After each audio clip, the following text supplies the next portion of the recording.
The heat in Memphis that morning was the kind that clung to the skin and weighed down the lungs. Even in the early hours, the air hung heavy, humid, and thick with the scent of sun-baked concrete and magnolia trees. Elizabeth Kane, 58 years old, sat behind the wheel of her rusted blue pickup truck, its engine murmuring as she parked in the back row of the grocery store lot.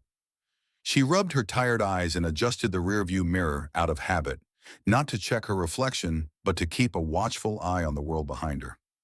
After nearly 3 decades as a paramedic, vigilance had become instinct. She had just finished an unexpected overnight shift at the East Memphis Clinic, covering for a coworker who'd come down with a stomach flu. It had been a quiet night save for one emergency call, a man in his 40s who collapsed in his driveway from what turned out to be a heart attack. Elizabeth had kept him alive with steady hands and sharp intuition until the ambulance arrived. It was second nature to her, this business of holding people together while everything around them fell apart. Now in the parking lot of the 24-hour J-Mart, she stepped out of the truck with slow, measured movements. Her knees ached from years of lifting patients and crouching on concrete floors, and her hands, once so quick, had begun to betray signs of arthritis. Still, there was purpose in her gait. She needed only a carton of milk and a few household items before heading home to her quiet apartment on the edge of town. Her life was unremarkable, predictable, even lonely at times, but she had earned its peace. Inside the store, the fluorescent lights flickered overhead as she made her way through the aisles. A teenage employee restocked shelves with an air of practiced indifference. A middle-aged man in work boots inspected cans of beans like they might contain secrets. Elizabeth paid no attention to them. She collected her items, exchanged a polite nod with the cashier, and stepped back out into the daylight, shielding her eyes from the sun. That's when she heard it. A raised voice, sharp and angry, cutting through the stillness of the morning. She looked toward the far side of the lot and saw two men standing near a red sedan, their posture tense, their gestures animated. One was in his early 20s, white, dressed in a black tank top and sagging jeans. The other, slightly older, was Hispanic, wearing a high-vis vest and holding a half-eaten breakfast sandwich. They were shouting, their words unintelligible at a distance, but unmistakably hostile. Elizabeth paused at the edge of the sidewalk, instinct flaring. She had seen enough confrontations to recognize when one was about to cross the line into something worse. She scanned the area. A few bystanders glanced over but kept walking, heads down. No one intervened. No one wanted to get involved. She sighed, set her grocery bag on the ground, and approached. She didn't want to interfere. She only wanted to de-escalate, to calm things down before someone got hurt. The younger man, the white one, took a step toward the other with a clenched fist, and Elizabeth instinctively moved between them, raising a hand in a non-threatening gesture. Her voice was calm, measured. She spoke slowly, asking them to take a breath, to think. She barely had time to register their responses when the screech of tires broke the moment. A patrol car sped into the lot and halted with abrupt force.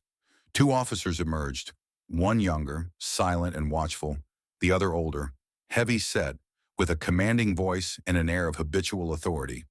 This was Sergeant Lucas Bryant.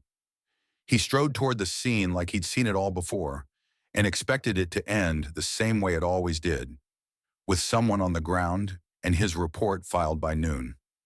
Elizabeth turned toward him, still standing between the two men. She opened her mouth to explain, to tell him that things were under control, that no one had laid a hand on anyone. But Bryant didn't wait. He barked something she didn't fully hear and advanced with purposeful steps. His face was unreadable, his jaw locked tight. What happened next played out in a blur. He grabbed her arm, the same arm she'd dislocated years ago in a rollover accident while pulling a child from a wreck, and spun her around. Her body hit the hood of a nearby car with a force that stunned her, and pain exploded through her ribs. She heard metal buckle slightly under her weight. Her breath left her in a single gasp as cold steel cuffs clamped down on her wrists. She tried to speak, to ask what she was being accused of, but her words went unheard. Her shoulders burned as she was dragged toward the patrol car. The Hispanic man shouted something, pointing at the officer, but he was ignored. The other man, the one who had started the confrontation, stood off to the side, silent now, watching. The second officer, the younger one, hesitated for a moment before opening the back door of the cruiser. Elizabeth sat in the patrol car, stunned. The interior smelled of plastic and stale coffee. Her heart pounded, not from fear, but from disbelief. She'd seen many injustices in her years on the job, but always from the outside, always with the knowledge that she could help. Now she was the one in the back seat, the one assumed guilty before a word was spoken. No Miranda rights, no explanation, no moment to breathe. The drive to the precinct was short. The silence was unbearable. She looked out the window and saw a city she no longer recognized. The sun climbed higher, indifferent. Somewhere in the distance, a siren wailed. Inside the station, she was processed like any other detainee. Her name was misspelled on the paperwork. Her fingerprints were taken by a bored clerk who didn't meet her eyes. They took her belt, her shoelaces, and the necklace her late husband had given her 30 years ago. She asked them to be careful with it. No one responded. They handed her a scratchy orange uniform and led her to a holding cell where the walls were stained and the light flickered like a dying star. Hours passed, though time had no meaning in that place. She sat on the bench, her back aching, her mind racing. What would they charge her with? Would anyone believe her story? Would the truth even matter? She thought of the man from the morning, the one who had started it all, walking free. She thought of the officer's eyes, hard and disinterested, as if she were nothing more than a line on a form. And she thought of her life, of everything she had built through decades of service and sacrifice, now reduced to a booking number. Somewhere beyond those concrete walls, the world moved on. But for Elizabeth Kane, that day marked the unraveling of everything she believed in. Not because she had been arrested, but because for the first time, she understood what it meant to be invisible, to be powerless, to be judged before being heard. And there in that dim, humming cell, she made a decision. Quiet, unspoken, but unshakable. She would fight, not for redemption, not for revenge, but for the truth that had always guided her hand, even in the darkest moments. Because the world may turn away, but she would not. By the time the sun had set on that suffocating Memphis day, Elizabeth Kane found herself seated across from a stone-faced public officer in a dimly lit interrogation room. The air inside was cold, sterile, heavy with the faint scent of bleach and anxiety. A fluorescent light above buzzed intermittently, casting a harsh glow that deepened the lines on her face and highlighted the bruises forming along her forearm. The events of the morning had unfolded too quickly to process, but by evening, the system had already made up its mind. The formal charges came in a monotone recitation. Obstruction of justice, assault on a peace officer. The words dropped like concrete blocks, impersonal and damning. They were based solely on the report filed by Sergeant Lucas Bryant, whose account depicted Elizabeth not as a concerned bystander, but as a hostile agitator. According to his statement, she had interfered with a lawful investigation, resisted arrest, and made physical contact in a way that posed a threat to officers' safety. There were no body cams to offer another perspective. Bryant's word was taken as fact. Elizabeth remained in pretrial detention for the next 48 hours. The holding cell was colder than the first, larger but no more humane. She shared it with two other women, both younger, both equally silent. The minutes passed like hours.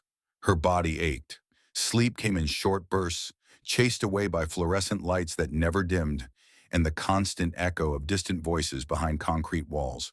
The guards were professional, detached, and indifferent. She wasn't mistreated, but she was forgotten. She had no visitors. No phone calls except the ones she used to contact, the only name she could think of. Julian Hale. She hadn't spoken to him in years, not since she'd helped his mother after a stroke. He was a civil rights attorney now, known for taking on cases the city preferred to keep quiet. His reputation was one of stubborn perseverance and a deep, enduring belief in justice, though many had labeled him idealistic or worse, naive. But when he answered her call, his voice carried no hesitation. Julian posted bail late in the afternoon of her second day behind bars. She stepped into the sunlight, blinking, unsteady, her clothes rumpled and her spirit hollowed by confinement. No reporters waited. No crowd demanded answers. Her arrest hadn't sparked outrage or debate, just a single dispassionate press release from the police department stating that a female civilian interfered in a routine intervention and engaged in conduct resulting in minor injuries to a responding officer. That was all. No names, no context, just enough to close the loop for public consumption. Back in her apartment, Elizabeth sank into the familiar shape of her old armchair, everything around her seeming suddenly fragile, as if the walls might collapse under the weight of what had happened. She hadn't spoken much since her release. There was no one to talk to. Friends from the hospital hadn't reached out. Her neighbors kept their distance, unsure of what to believe. Some gave her cautious nods in the hallway. Others avoided eye contact altogether. The silence was heavier than the charges themselves. Julian, however, had already begun working. He saw her case not as a legal anomaly, but as part of a broader pattern, one that had grown all too familiar in cities across the country. His instincts told him that Bryant's report didn't tell the whole story. The aggression described didn't align with what he knew of Elizabeth, and the lack of corroborating evidence stood out like a red flag. He started with surveillance footage. The grocery store's security system had 6 external cameras. Julian filed requests with the store's corporate office, and through court channels, demanded access to police dispatch records from that day. He tracked down witnesses who had been in the parking lot, a store clerk, a woman who had loaded groceries 2 cars away, and a delivery driver who had watched from across the street. Some were reluctant, others cooperative. Slowly, a different version of events began to take shape. Simultaneously, Julian delved into Bryant's service history. He filed Freedom of Information Act requests and combed through civil complaints, looking for any indication of prior misconduct. What he found wasn't conclusive, but it was troubling. 2 internal reviews from previous years, both quietly closed with minimal disciplinary action, and several unofficial complaints filed by citizens who alleged excessive force or verbal abuse. It wasn't enough to indict, but it painted a picture of a man not unfamiliar with the gray areas of his authority. Meanwhile, Elizabeth tried to hold herself together. She kept her apartment neat, wrote notes to herself to maintain routine, and reread books she had once enjoyed. But her hands trembled now when she poured coffee. She avoided her reflection in mirrors.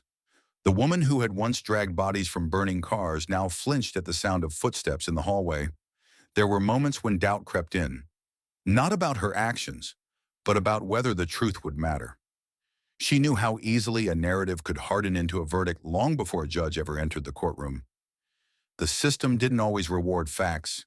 It rewarded certainty, authority, control. And in the eyes of the law, she was just another civilian who'd gotten in the way. Julian met with her twice a week.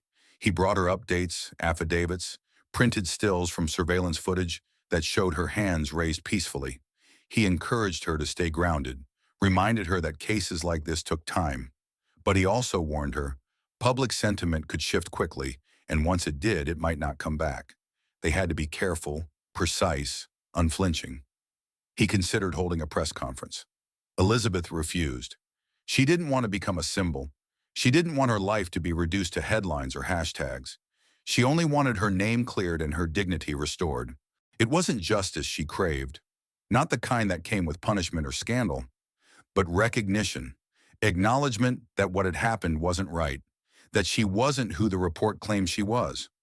Outside, life continued. Sirens still echoed down the streets of Memphis. The grocery store reopened its lot as if nothing had happened.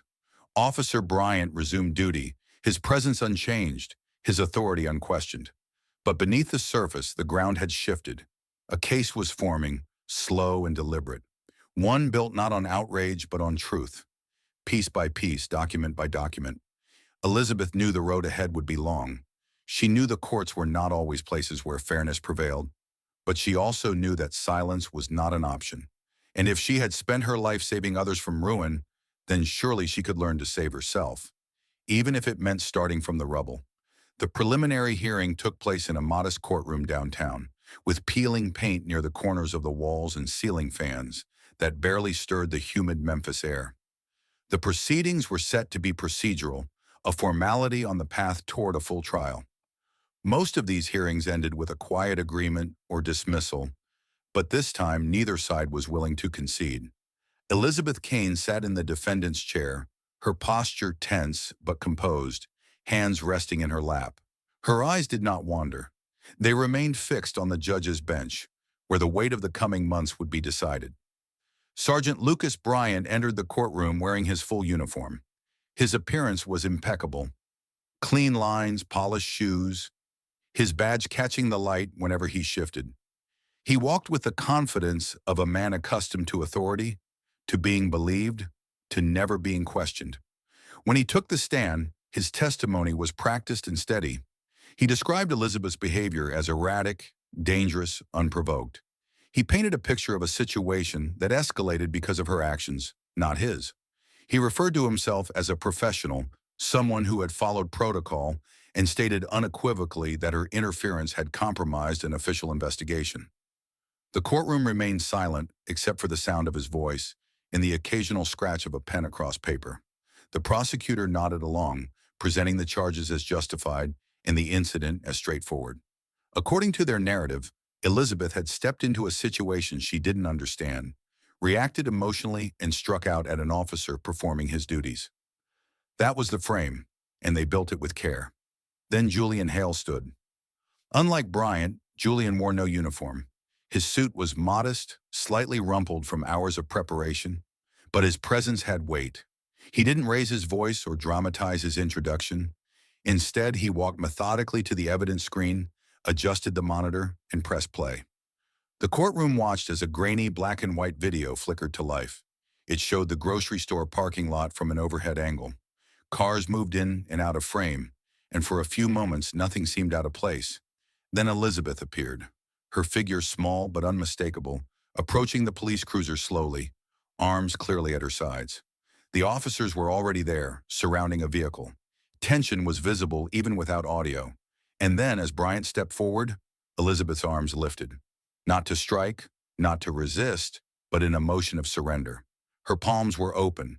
Her stance was passive. There was no aggression in her posture, only alarm. The moment when Bryant grabbed her was clear. There was no hesitation, no verbal warning visible. He lunged, twisted her arm, and forced her against the hood of a car. The act was abrupt, disproportionate. The courtroom sat in weighted silence as the footage ended. Julian didn't speak immediately. He let the image linger in their minds, then turned to the judge and simply requested that the court allow the case to proceed to full trial. The prosecution objected, insisting the video lacked context. But the damage had already been done. A seed of doubt had been planted. The judge leaned back, thumb resting under his chin. He didn't render judgment on guilt or innocence. That was not his role at this stage. But he acknowledged that the footage warranted further examination. He denied the motion to dismiss. The case would go forward. For Elizabeth, it was the first real moment of hope since her arrest. It wasn't vindication, not yet, but it was something. It was movement. As she left the courtroom, she caught a glimpse of Bryant's expression. It had shifted subtly from smug composure to something colder, tighter. He knew the battle had begun in earnest. In the weeks that followed, Julian doubled his efforts. He reached out to contacts from his years working civil rights cases, hoping to uncover more than just a single bad incident. He wanted to reveal a pattern, a system that enabled officers like Bryant to operate without consequence. Through encrypted channels and careful meetings, he found two former officers who had once served in the same precinct. Both had left the force under strained circumstances. Both had stories to tell. They met him in private, far from courthouses and reporters. One was a black man who had spent over a decade with the department before resigning, disillusioned by what he called a culture of intimidation. The other was a white woman who had served 3 years before transferring to another district after filing a complaint that went nowhere. They described a workplace where accountability was considered betrayal and where officers like Bryant thrived because they played by the unspoken rules. Don't question the chain of command. Always back your partner. Keep the reports clean. They spoke of incidents that had never made it to internal affairs. Women detained and left bruised, men of color treated with unnecessary force, complaints filed by the public, quietly buried or reworded until they lost meaning. In nearly every story, there was a common thread. Bryant's name, always present, always shielded. Julian asked them to testify. Neither agreed immediately. The fear in their eyes was real. Whistleblowers rarely left untouched, but the seed had been planted. Meanwhile, Elizabeth tried to reclaim fragments of normalcy. She volunteered at a local food bank, not because she had something to prove, but because she needed to feel useful again. Her license as a paramedic had been suspended pending the outcome of the trial. Without work, without her routine, the days bled into one another. Still, she woke early, exercised, maintained a schedule. Discipline had always been part of her identity. It was how she had survived war zones and emergency calls. It was how she would survive this. Public attention remained minimal. A few local blogs picked up the story after the footage from court leaked online. Some commenters defended the police, others expressed cautious outrage, but without a face, without a personal narrative, the story hadn't caught fire. Julian advised patience. He said truth needed time to find traction. She believed him, even when it was hard. One night, Julian received an envelope at his office. No return address. Inside was a copy of an internal memo from the department dated 3 years prior. It documented a closed-door disciplinary hearing involving Bryant and an anonymous complainant, a young woman who had accused him of using excessive force during a traffic stop. The file had been marked unsubstantiated, and no action had followed. The memo alone wouldn't prove misconduct, but it showed that complaints had existed, that someone, somewhere, had tried to speak up before. Julian submitted the document to the court under seal. He continued building his witness list, expanding the timeline of events, cross-referencing officers' schedules and past incidents. It became clear that Bryant's reputation had been protected by a chain of silence stretching back years. For Elizabeth, the world remained quiet. But beneath that quiet, something shifted. The story was no longer just about one woman and one officer. It was becoming about power, about silence, about the systems that protected some while discarding others. The courtroom had given her a platform, and now Julian was giving that platform depth. The turning point had come not in a dramatic outburst or a sweeping revelation, but in quiet persistence, in the grainy truth of a parking lot camera, and in the courage of those who chose to speak. The foundation had cracked, and through that crack, something resembling justice had begun to emerge. The courtroom was packed, a quiet hum of anticipation hanging in the air. Elizabeth sat at the defendant's table, her back straight, her gaze unwavering. From the outside, she appeared composed, almost serene, as though the weight of the world was something she could simply shrug off. But inside her, a storm raged. Her thoughts churned, a constant cycle of doubt, fear, and hope. But her outward calmness was her armor. This was a battle, and she would stand her ground. The trial had been ongoing for several weeks, and now they were deep into the heart of the proceedings. The prosecution, led by an experienced and resolute attorney, continued to present a narrative that had become all too familiar. Officer Lucas Bryant had been performing his duty within the bounds of the law when he was met with hostility and aggression from Elizabeth. He had acted in self-defense, using the minimal force necessary to subdue a woman who had refused to comply. This was the line they had drawn, and they repeated it with slight variations in every witness testimony and argument. Bryant's demeanor remained unchanged. He sat rigidly in the witness box, a man confident in his actions, unwavering in his belief that his version of events would be the one the jury would believe. He maintained his calm, even as Julian systematically began to deconstruct his narrative. It was a methodical process. Julian Hale, with his usual calm precision, started by addressing the core of the prosecution's argument, that Bryant had acted within the law. He pointed out, first and foremost, that the definition of self-defense had to be rooted in proportionality and necessity. Elizabeth's alleged resistance, he argued, had been a mere instinctual reaction to an unprovoked attack. The law did not give officers carte blanche to escalate a situation without clear provocation, and that was where Bryant's actions had failed. Julian introduced several key witnesses to testify to Elizabeth's character and her actions on that day. A local bartender, who had witnessed the altercation from a distance, spoke about how Elizabeth had appeared confused but not combative when Bryant approached her. A woman who had been in the parking lot at the time testified that she had seen Elizabeth raise her hands not in aggression, but in a gesture that seemed to say, "I am not a threat." Their testimonies painted a picture of a woman who had been startled, perhaps frightened, but not violent. But it was the second video, the one Julian had kept for this moment, that truly began to shift the momentum of the trial. This footage, taken from a security camera inside the store adjacent to the parking lot, showed a different side of the incident. As the video played, the room grew still. It showed Bryant approaching Elizabeth, his body language already hostile, as he quickly moved toward her and shoved her back. There was no verbal warning. There was no attempt to defuse the situation. It was clear that Bryant had made the first aggressive move, not Elizabeth. The impact of this video was undeniable. The courtroom, already tense, felt the weight of it. The jury watched intently, their eyes fixed on the screen as the moment of escalation unfolded before them. Julian had used the video as a surgical tool, cutting through the layers of the prosecution's narrative. Bryant had initiated the violence, not the other way around. This was not a case of self-defense. This was a case of abuse of power. After the video concluded, Julian shifted the focus of the trial. He began to address the systemic issues surrounding Bryant. He did not just want to prove that Elizabeth had been wronged. He wanted to expose the culture that had allowed this to happen. He called for the introduction of the internal police documents, reports, memos, and complaints that had been buried for years. The files detailed accusations of misconduct against Bryant that had never been investigated, never followed up on. These were not isolated incidents. They were part of a pattern that had been ignored by his superiors and the department at large. These documents spoke to a much larger issue than the incident on that day. They spoke to the unchecked power of officers like Bryant, who had been allowed to operate with impunity. The defense team objected, arguing that the documents were irrelevant to the current case.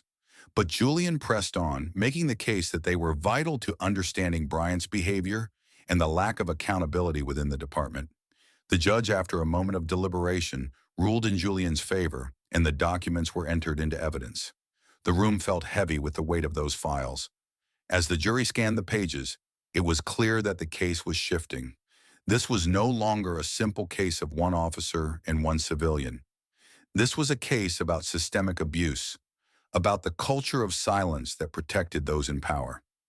Julian had connected the dots, and now the jury could see them for themselves. As the day wore on, the prosecution attempted to recover, but the momentum had shifted. The narrative they had tried so hard to build, that Bryant had acted appropriately and that Elizabeth was the aggressor, was no longer sustainable. The evidence Julian had presented, both from the witnesses and from the video footage, made it clear that the reality was far more complicated.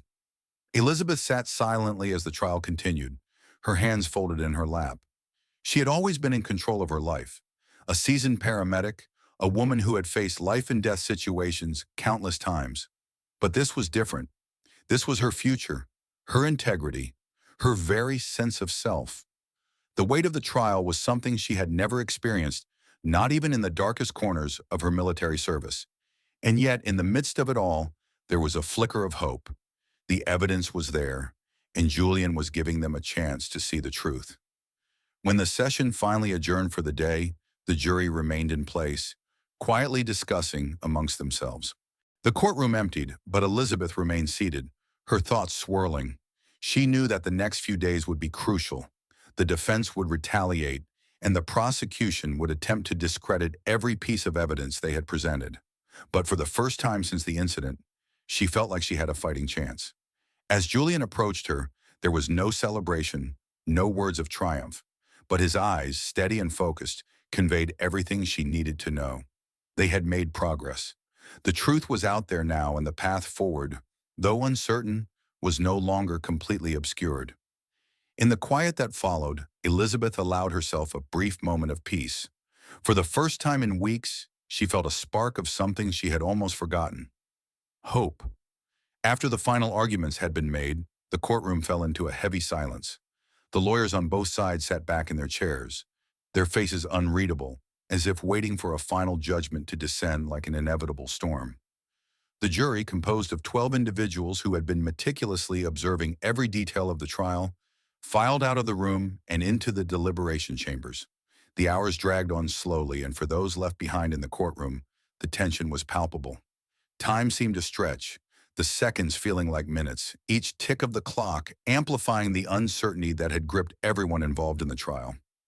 Elizabeth sat quietly in her seat, her hands folded neatly in her lap, her mind drifting to a place where the courtroom and its harsh reality felt distant. The room was filled with muffled whispers as people shuffled about in the corridors, exchanging nervous glances. The weight of the trial had been exhausting, and yet it was impossible to ignore the undercurrent of anticipation that filled the air. There was no way of knowing which way the jury would lean. But for Elizabeth, the strain of waiting was almost unbearable. Outside the courtroom, the world continued as normal, indifferent to the drama unfolding within. It was a stark reminder to Elizabeth that for all the noise and spectacle, the trial was ultimately about her future.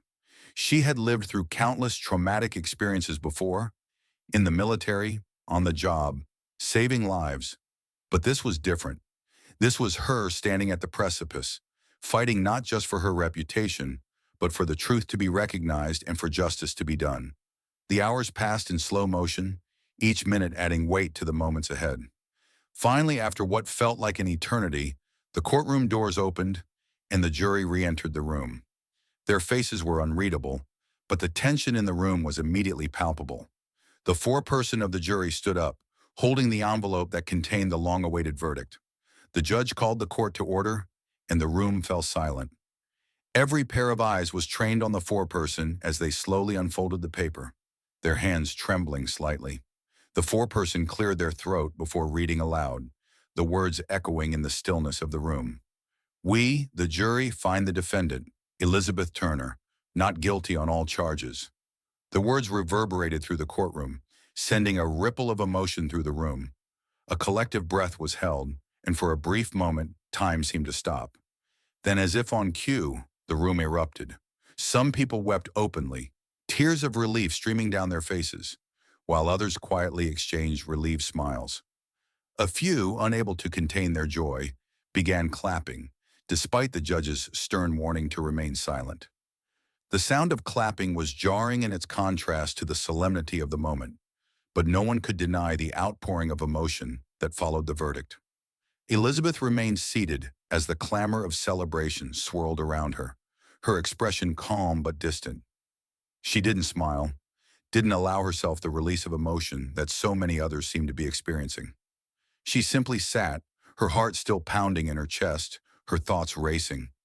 The sense of relief that flooded her should have felt like a tidal wave, but instead it was more of a quiet exhale, a momentary easing of tension.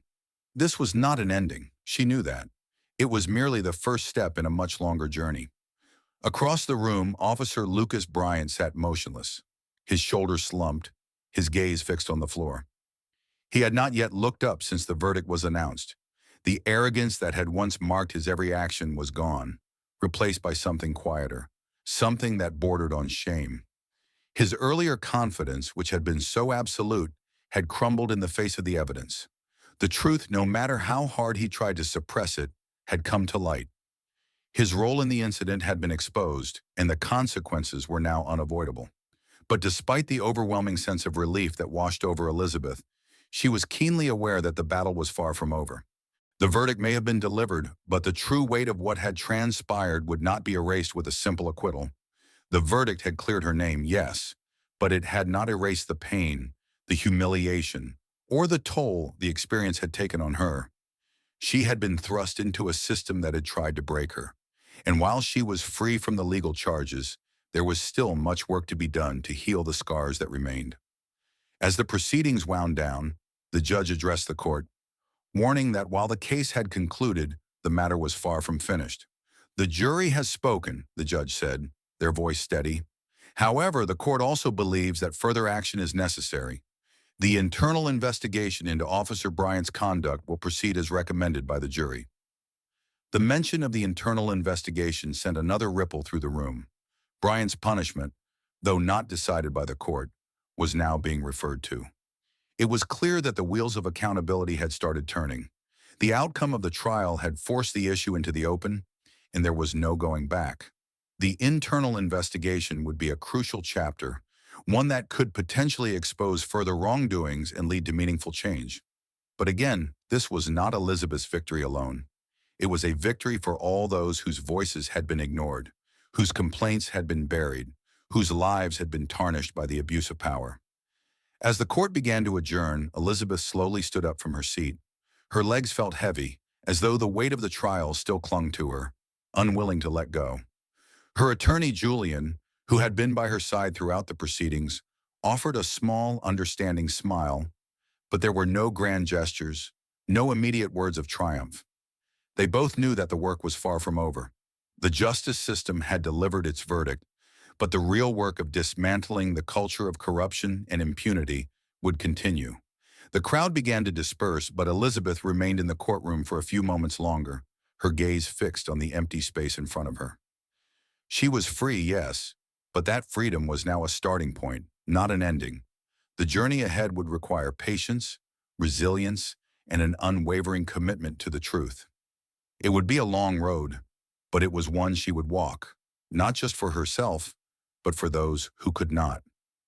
She exhaled deeply and turned to leave the courtroom, knowing that while the verdict had been a victory, the real battle had only just begun. Several months had passed since the trial, but the ripples of Elizabeth's case were still being felt. Officer Lucas Bryant, once a figure of authority and confidence, had been fired from his position within the police department. The internal investigation that had been initiated following the trial uncovered a pattern of misconduct that was too extensive to ignore.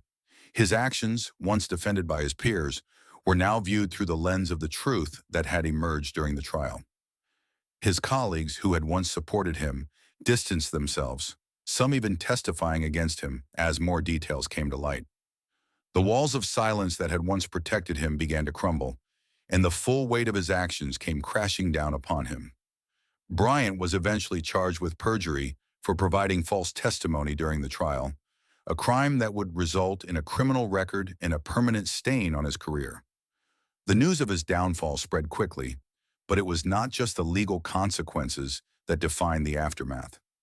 The larger societal reckoning that had followed Elizabeth's case was far from over. His former colleagues, once loyal to him, now found themselves under scrutiny as well. Investigations were launched into other officers who had been complicit in enabling Bryant's behavior, and the department itself was forced to confront a culture of corruption and misconduct that had allowed such abuses to flourish unchecked for so long. As the investigation into Bryant's actions unfolded, other victims came forward, many of them women, people of color, and those from marginalized communities who had suffered at the hands of officers like him. They had been silenced, ignored, and disbelieved for years, but now, emboldened by Elizabeth's courage, they found their voices. Lawsuits were filed against the police department, each one a testament to the systemic failure that had allowed the abuse to continue. The legal landscape shifted as more victims sought justice, their cases adding weight to the growing movement calling for police reform. Elizabeth's story had become more than just a personal battle. It had become a symbol of resilience in the face of systemic oppression. Her name was now known in circles she had never expected to enter: forums, public discussions, universities. She was invited to speak at conferences, at meetings with activists and policymakers, where she shared her experiences and used her platform to advocate for the reform of police practices and the overhaul of the systems that perpetuated injustice. Yet, despite the accolades and invitations, Elizabeth remained focused not on her own story, but on the larger narrative of change. She spoke about the need for systemic reform, about the importance of ensuring that no one else would have to endure what she had. Her voice was now one that carried weight, not just in her community, but across the nation. As the months wore on, Elizabeth found herself facing a new reality. The case had changed her life in ways she had never anticipated. She returned to work, but it was not as a paramedic. Instead, she had transitioned into a new role as a consultant for emergency services reform. Her expertise, honed over years of service in high-pressure situations, was now being used to help shape the future of emergency medical response and to foster better relationships between law enforcement and the communities they served. She worked with organizations dedicated to creating more transparent and accountable police departments, pushing for reforms that would ensure the safety and dignity of all citizens, particularly those from marginalized groups. Her path had not been easy. The scars of the trial, the public scrutiny, the personal toll, all of it lingered. But she knew that the work she was doing now was vital. It was not just about healing herself, it was about healing a broken system. Elizabeth understood that true change would take time. She had learned through her experiences that justice was not something that happened overnight. It was a slow, painstaking process, often hindered by forces beyond anyone's control. But she had also learned that even the smallest victories mattered. Her acquittal, though only one step in a long journey, had been a catalyst. It had sparked conversations, ignited movements, and most importantly, it had given hope to those who had long felt powerless. The weight of her actions weighed on her, but she had found a sense of purpose in the aftermath of the trial. She became an advocate, not just for her own rights, but for the rights of others who had been mistreated by the very systems meant to protect them. Elizabeth knew that her own fight was not over. The victory in court had been just the beginning, and she was prepared for the long road ahead. She had learned that true strength was not found in the ability to strike back, but in the quiet resolve to stand firm, to remain unbroken in the face of adversity. For Elizabeth, the consequences of her fight for justice were not just about what had happened to Bryant or the legal battles that followed. It was about the lives she had touched, the changes she had helped to inspire, and the difference she had made in the world. Her journey had been a difficult one, but it was one she had walked with her head held high, knowing that her struggle was part of something much larger than herself. And in that knowledge, she found her peace. Because sometimes the true power of a person's actions is not measured by the immediate results, but by the enduring impact they have on the world around them. As she looked back at everything she had been through, Elizabeth understood that her fight had never just been about clearing her name or seeking revenge. It had been about fighting for justice, fighting for truth, and fighting for the future of those who had been silenced for far too long. And in the quiet moments of reflection, she knew that she had done more than just win a case. She had sparked a movement that would, in time, change the world.